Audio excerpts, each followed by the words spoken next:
नमस्कार। आज हम बात कर रहे हैं उत्तर प्रदेश सरकार के नए building construction and development bylaws 2025 के मसौदे पर। ये आवास एवं शहरी नियोजन विभाग ने जारी किया है। जी, और ये काफी लंबा चौड़ा दस्तावेज है। हाँ, बिल्कुल। तो हमारा मकसद है कि इसमें से जो खास बातें हैं, जो सबसे जरूरी पॉइंट्स हैं, वो निकालें। खासकर उनके लिए जो यूपी के शहरी इलाकों में कंस्ट्रक्शन या डेवलपमेंट का सोच रहे हैं, ये बसने का। हाँ, तो चलिए देखते हैं इसमें क्या क्या है।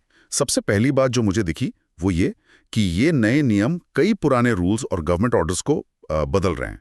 और अगर कोई कंफ्यूजन हुआ, मतलब पुराने और नए में, तो यही नए वाले ही माने जाएंगे। हाँ, ये क्लैरिटी जरूरी थी। मतलब पॉइंट 1.5 और 1.6 यही कहते हैं। अच्छा, एक जो बड़ी चीज लग रही है वो है छोटे प्लॉट वालों के लिए। क्या ये सच है कि 100 वर्ग मीटर तक के रिहायशी और 30 वर्ग मीटर तक के कमर्शियल प्लॉट के लिए अब परमिशन की जरूरत नहीं होगी? हाँ, ये बात सही है, पर इसमें कुछ शर्तें जुड़ी हैं। जैसे प्लॉट किसी गैर कानूनी मतलब अनाधिकृत कॉलोनी में ना हो। ओके। और मास्टर प्लान या जो भी ये नए बायलॉज हैं, उनका पालन करना होगा। ओके। आवेदक को सिर्फ आप समझिए ₹1 का टोकन शुल्क देना है ऑनलाइन, और खुद ही सेल्फ सर्टिफाई करना है। सेल्फ सर्टिफाई मतलब खुद ही बताना है कि सब ठीक है? जी हाँ, लेकिन ये बहुत जरूरी है समझना कि इसकी पूरी जिम्मेदारी मतलब जानकारी सही है, नियमों का पालन हो रहा है, ये सब आवेदक का ही काम होगा। इससे प्रक्रिया तो तेज होगी शायद, पर वो क्या नियमों का पालन ठीक से हो पाएगा या गुणवत्ता, ये सवाल तो रहेगा। बिल्कुल, ये चिंता तो जायज है। खैर, इसी तरह एक और चीज है, वो है स्टैंडर्ड बिल्डिंग डिजाइन। हाँ, वो भी मैंने देखा, 300 वर्ग मीटर तक के रेजिडेंशियल प्लॉट के लिए। जी, अगर कोई मालिक अथॉरिटी का जो स्टैंडर्ड डिजाइन है उसे अपनाता है तो नक्शा अपने आप ही स्वीकृत मान लिया जाएगा। अच्छा, तो इससे भी टाइम बचेगा। हाँ, बिल्कुल। और यही नहीं, 500 वर्ग मीटर तक के रेजिडेंशियल या 200 वर्ग मीटर तक के कमर्शियल प्लॉट के लिए भी अगर प्लान किसी लाइसेंस्ड आर्किटेक्ट या इंजीनियर ने सर्टिफाई किया है तो ऑनलाइन फाइल करने पर या तो तुरंत या फिर 30 दिन में डीम्ड अप्रूवल मिल सकता है। डीम्ड अप्रूवल मतलब अगर 30 दिन में कोई ऑब्जेक्शन नहीं आया तो अप्रूव्ड मान लिया जाएगा। हाँ, बिल्कुल। यही सिद्धांत कुछ इंडस्ट्रियल यूनिट्स पर भी लागू होता है, और अलग अलग डिपार्टमेंट से एनओसी लेने के लिए भी टाइम लिमिट है। टाइम पर एनओसी नहीं मिली तो डीम्ड एनओसी मान ली जाएगी। तो स्पीड बढ़ाने पर काफी जोर है। लगता तो यही है। इन नियमों में मुझे एक और दिलचस्प चीज दिखी, वो है भविष्य की जरूरतें, जैसे मिक्स्ड यूज डेवलपमेंट और ट्रांजिट ओरिएंटेड डेवलपमेंट मतलब टीओडी।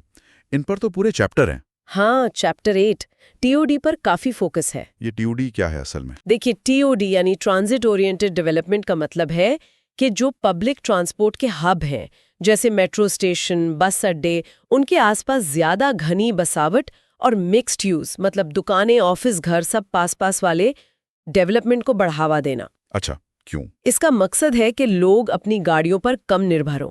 इसीलिए इन टीओडी जोन में ज्यादा एफएआर यानी फ्लोर एरिया रेशो की भी इजाजत है। आप अपने प्लॉट पर ज्यादा कंस्ट्रक्शन कर सकते हैं। समझ गया। मतलब पब्लिक ट्रांसपोर्ट इस्तेमाल करना आसान हो, लेकिन जो शहर पहले से बसे हुए हैं वहां ये कैसे होगा? खैर, सुरक्षा और सस्टेनेबिलिटी यानी टिकाऊपन पर भी काफी कुछ है। हाँ, सुरक्षा नियमों पर जोर है, जैसे आग से बचाव के नियम चैप्टर 10 पे, स्ट्रक्चरल सेफ्टी मतलब इमारत कितनी मजबूत है, और भूकंप रोधी निर्माण चैप्टर 11, इस पर डिटेल में गाइडलाइंस हैं। भूकंप वाला तो बहुत जरूरी है यूपी के कुछ इलाकों के लिए। बिल्कुल।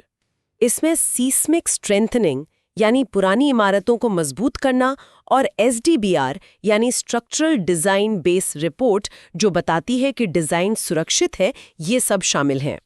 कंस्ट्रक्शन के दौरान क्वालिटी कंट्रोल पर भी नियम है। और पर्यावरण वाला पहलू सस्टेनेबिलिटी, हाँ, उस पर भी काफी ध्यान दिया गया है। चैप्टर 13 जैसे 300 वर्ग मीटर से बड़े हर प्लॉट के लिए रेन वाटर हार्वेस्टिंग यानी बारिश का पानी जमा करना जरूरी है। ये तो अच्छी बात है। और कई तरह की बिल्डिंग्स में सोलर वाटर हीटिंग सिस्टम लगाना होगा। और अगर प्लॉट 500 वर्ग मीटर से बड़ा है तो सोलर फोटोवोल्टिक सिस्टम यानी बिजली वाले सोलर पैनल भी अनिवार्य हैं। वाह! साथ ही वेस्ट मैनेजमेंट और ग्रीन कवर मतलब पेड़ पौधे लगाने पर भी नियम है। कमाल है। इसमें तो electric vehicle charging infrastructure chapter 17 और बिल्डिंग के अंदर डिजिटल कनेक्टिविटी मतलब टेलीकॉम इंफ्रा चैप्टर 18 के भी नियम डाल दिए हैं। जी हाँ, ये दिखाता है कि बायोलॉज भविष्य की तरफ देख रहे हैं।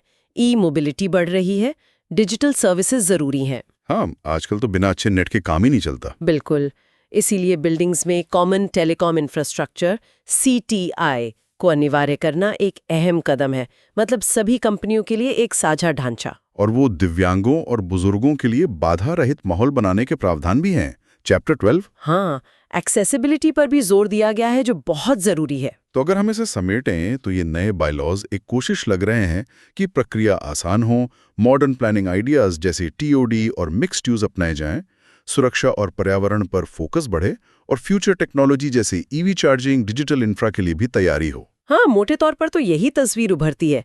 इरादा तो अच्छा लगता है, लेकिन असली बात ये होगी कि जमीन पर इनका इम्प्लीमेंटेशन, मतलब लागू होना और फिर उसकी निगरानी, वो कितनी असरदार होती है। हाँ, वो सबसे बड़ा चैलेंज होगा। खासकर ये जो सेल्फ सर्टिफिकेशन और डीम्ड अप्रूवल वाली बातें हैं, इनसे नियमों का पालन पक्का करवाने के लिए अथॉरिटीज को अपना निगरानी सिस्टम शायद और मजबूत करना पड़ेगा। सही कहा।